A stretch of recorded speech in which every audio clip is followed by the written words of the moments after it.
Իրանում լարվածությունը շարունակվում է եւ թեմային հետևում է Արտյոմ Երկանյանը, Արտյոմ, ինչ նոր տեղեկություններ կան այս ամենի մասին։ Դե որքան հասկանում եմ, որոշ չափով ինչ որ նվազեցում է նկատվում, ամենամեծ ակտիվությունը հունվարի 8-ին եւ 9-ին էր, այդ օրերին ամենամեծ զոհերի քանակն էր արձանագրվել։ Իդեպ զոհեր կան նաեւ հայերի թվում, ըստ որոշ տեղեկույթ, այսինքն մի քանի անուն անգամ արդեն հայտնի է զոհվածների, խոսում են Էջմին Մասիհի անունով մի Թեհրանահայի մասին, որը զոհվել է եւ Ռուբինա Ամինյանի մահվան փաստը նույնպես կարող ենք ապացուցված համարել։ Խոսում են նաեւ մի քանի վիրավոր հայերի մասին, սակայն այդ տեղեկությունները հաստատված չեն պաշտոնական աղբյուրների կողմից։ Որոշակի նվազում, ինչպես ասացի, կա ակտիվացման եւ նաեւ նվազում են սահմանափակումները, մասնավորապես տեղեկություններ կան այն մասին, որ հանվել է միջազգային հեռախոսային զանգերի արգելքը։ Թեհրանից այդպիսի զանգեր արդեն արտերկիր եղել են բջջային կապի միջոցով։ Զոհերի թվի մասին որևէ օբյեկտիվ պատկերացում իհարկե ունենալ դժվար է, որոշ տեղեկությունների համաձայն ավելի քան 700 զոհ, սակայն ընդդիմադիր լրատվամիջոցները արևմտյան մամուլը գրում են անգամ 1200 կամ 1500 զոհվածների մասին, դժվար է ասել, որ աղբյուրներին ավելի շատ իմաստ ունի հավատալ։ Խոսում են այն մասին, որ հոգևոր առաջնորդը Թեհրանում չէ գտնվում, թե տարբեր բունկերներով են իրան տեղափոխում, որպեսզի հնարավոր չլինի ամերիկյան կամ իսրայելական հարվածներով նրան ոչնչացնել։ Կլինեն այդ հարվածները թե ոչ, միգուցե այսօր պարզ լինի, քանի որ ըստ Wall Street Journal պարբերականի հենց այսօր Դոնալդ Թրամփը պատրաստվում էր ազգային անվտանգության հարցերով իր խորհրդականների հետ քննարկել այդ հարվածները հասցնելու հարցը։ Ինչպես գիտենք, Միացյալ Նահանգների դիվանագիտական կառույցներով փոխանցել են իրենց հայրենակիցներին, համաքաղաքացիներին կոչ են ուղղել անհապաղ լքել Իրանի տարածքը, այդ թվում նաև Հայաստանի տարածքով, իսկ Axios պարբերականի տեղեկություններով Դոնալդ Թրամփը անձամբ հակված է այդ հարվածները հասցնելուն, մինչդեռ փոխնախագահ Վենսը նույն աղբյուրի տեղեկությունների համաձայն փորձում է համոզել նրան չշտապել այս հարցում։ Նաև քննարկվում է տարբերակ ոչ թե զանգվածային, այսպես արշավ սկսել, այլ կետային թիրախային հարվածներ հասցնել հոգևոր առաջնորդի թիմակիցների ուղղությամբ եւ ոստիկանական ենթակառուցվածքը ոչնչացնելու նպատակով։ Սպիկտակտան մամլո խոսնակ Կերոլայն Լևիտն էլ ասել է, որ հարվածները դա ընդամենը քննարկվող տարբերակներից մեկն է եւ որ դիվանագիտական լուծումը այնուամենայնիվ ավելի նախընտրելի է եւ հավաստիացրել է, որ իրականում Թեհրանից հետաքրքիր ազդակներ են գալիս, որոնք տարբերվում են իրենց բովանդակությամբ հրապարակայինորեն արվող հայտարարություններից։ Այսինքն ակնարկում է այն մասին, որ Թեհրանի իշխանությունները իրականում պատրաստ են բավական լուրջ զիջումների։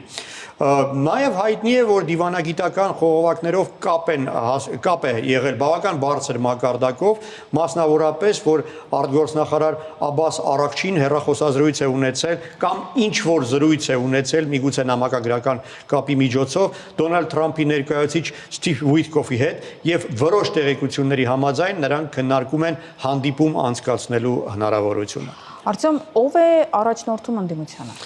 Շատ դժվար է ասել, որքան հասկանում եմ շարունակում է այսպես ապակենտրոն շարժումը, համենայն դեպս արևմուտքում ցանկանում են տեսնել առաջնորդի դերում այդ թագաժառանգ իրեն համարող Ռեզա Փախլևիին, ով Միացյալ Նահանգներից է փորձում համակարգել ինչ որ ուժային կենտրոնների աշխատանքը, բայց նա բազմաթիվ հակառակորդներ ունի Իրանում, մասնավորապես էթնիկ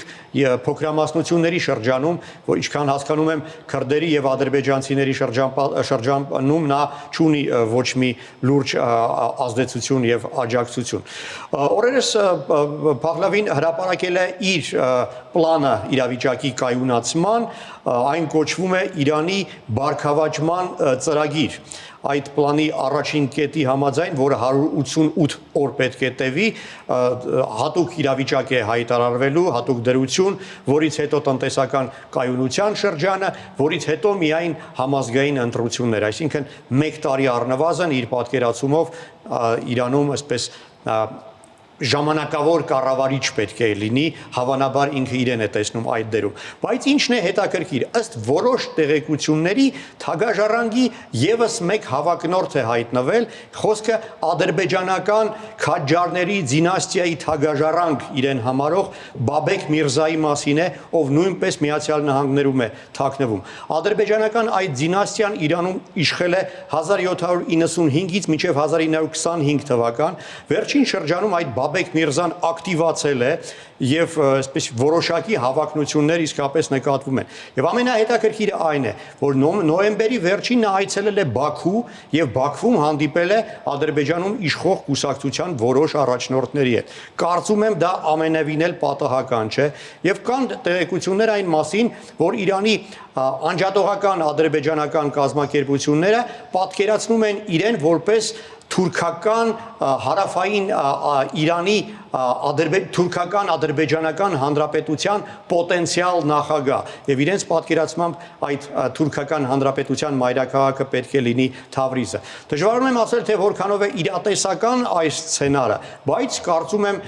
Հայաստանում եւս պատասխանատուները պետք է այս տարբերակը չբացառեն, հաշվի առնելով, որ այն մեր համար կարող է չափազանց բացասական հետևանքներ ունենալ։ Արտем, որքանով են այս ամենի մեջ ներգրաված Ադրբեջանն ու Իրանի ադրբեջանցիները։ Վերջին օրերին նաև ադրբեջանաբնակ նահանգներում ակտիվացում էր նկատվել, բազմաթիվ զոհեր կային նաև ադրբեջանցիների շրջանում, կոնկրետ քանիսն են հայտնի չէ, ադրբեջանաբնակ Բուքան քաղաք էր մցվել մեծ ստորաբաժանում զինված ուժերի, այդտեղ բախումները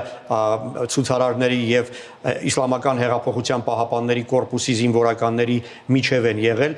հակառակ Թեհրանից Բաքու ուղղված կոչերին ադրբեջանական մոբիլ օպերատորները շարունակել են իրենց ծառայությունները տրամադրել նաև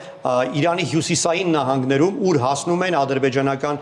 բջջային օպերատորների սիգնալները եւ հենց դրա միջոցով ադրբեջանցիները հյուսիսային նահանգներում կարողացել են կապ հաստատել միմյանց հետ, փոխանցել կոչեր ցույցերին մասնակցելու, փոխանցել տեսանյութեր, որոնցում պատկերվում են սպանությունները եւ այլն, եւ դա իհարկե դեր է խաղացել, կարծում եմ դա նաեւ կազդի Թեհրանի եւ Բաքվի միջև հարաբերությունների վրա։